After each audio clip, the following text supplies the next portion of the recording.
of bits and pieces that I just wanted to go through. It is true that having weak glutes can be the source of all evil, really. They can cause all sorts of problems with the balance being off in the body. So if you have one side that's slightly weaker than the other, it can give you problems, not necessarily pains, not necessarily in the glutes. You're never quite sure where they're coming from, but you know, it can transfer through knees, hips, lower back. So really it's important that we balance these muscles out. It's also important that before we go into any exercise, we activate them before. And I know it's not always possible because you've got half an hour and you're heading out for a run, but I think as best you can, as much as you can, in the time that you have, if you can try and activate them before you do any form of sport, then they'll engage much more efficiently when you are doing whatever activity you are about to go and do. So I'm just going to take you through, there are lots of different types, but I'm just going to take you through some of the exercises that I think are probably easier to do just in terms of body weight. The first is the good old glute bridge, gluteal bridge, or glute raise, or whatever you want to call it. You can use it with a resistance band around the ankles. You can, so sort of just to add the resistance, pulling the knees slightly out. You can use the glute bridge also with a weight on the hips. What I would suggest though, that if it's not something you're used to doing, get used to doing it without anything, okay? Because you need to get the move right first. So you don't want the heels to be too close to the bum. You also don't want them to be too far away because you're going to use the hamstring a little bit more. So the feet are hip distance apart. They're, you know, a little bit away from the bum, not too close. You want to also make sure that the knees don't sort of turn out, or that your feet are not turned out. You want to plant the soles firmly on the floor. Palms are usually facing down, relaxing the head, neck and shoulders, making sure the back is connected firmly to the mat beneath you before you start. So as you take a deep breath in and exhale, good, you're going to slowly roll up through the spine and come to the top of the move. When you're here, you want to make sure the knees don't start to drop out, okay? You want to imagine you've got like a block in between the knees. Not that they're so close together, but that they stay hip distance apart. You're pressing through the big toes as well, so you're gently resting on the shoulders. Now for some people, the hip flexors might be tight, so they're kind of a bit more down here, and obviously that will ease as you practice the move. Not instantly, you have to stretch out the hip flexors a little bit as well for that. So you're going to slowly come down, okay, and then pressing up through the hips. Make sure you are actually using the glutes. If you're feeling too much in the hamstrings or in the lower back, okay, you might want to bring the feet in a little bit closer and make sure you're really squeezing up and through. Okay, so you're probably going to look to do about 10 of these in a row, taking your time to feel it at the top of the move, and maybe take 2 or 3 sets, depending on how your time is.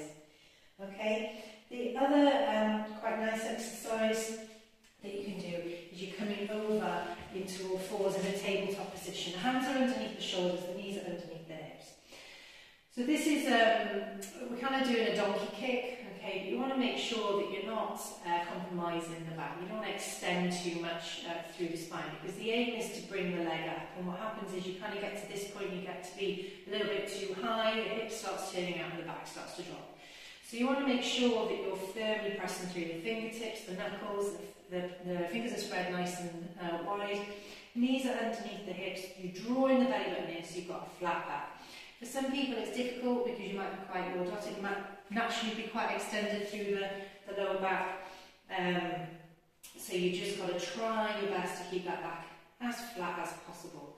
So we're going to start always with just a single leg. We'll alternate this. You're going to do one leg and then you'll do the other, and you're going to just raise up the sole of the foot, squeezing onto the bum and bringing it down.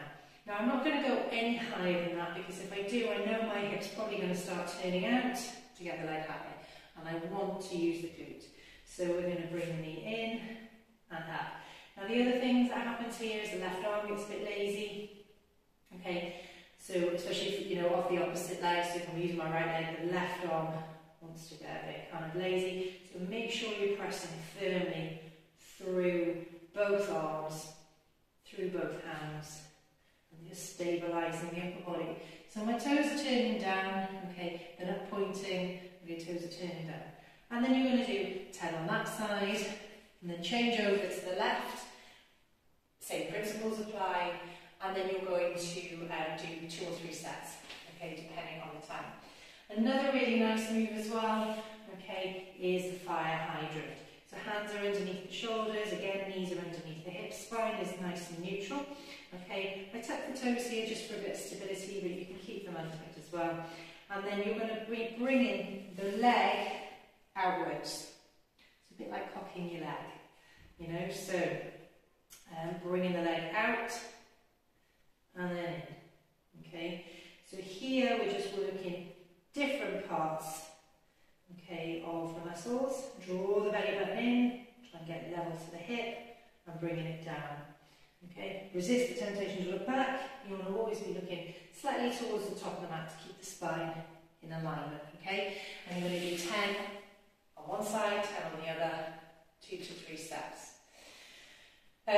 So yeah, so there are 3 sort of nice exercises that you can do, just as using body weight.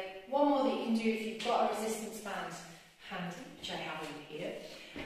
You can actually pop it around your ankles. Okay.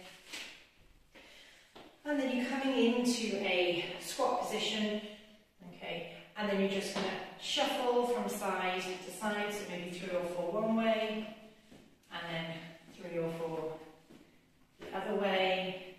Okay, so keep it, keep the tension on. Okay, and that should help to activate those muscles. So you can do it to activate before you exercise. Okay, or you can just do it as a strengthening exercise to try and balance each side off. Over time, you'll kind of get more familiar with which side you're struggling with. Usually the one that you struggle with is the one that you need to work on more. So, yes, the emphasis is on trying to keep it the same and even on both sides. At the end, if you want to stretch it out, okay, you can just come down to the floor, come in onto your back. You're going to pop your left ankle on top of the right knee. Ease that left hip away from you. That might be enough, or you can reach behind the right leg and bring it in towards you to open out that stretch a little bit more.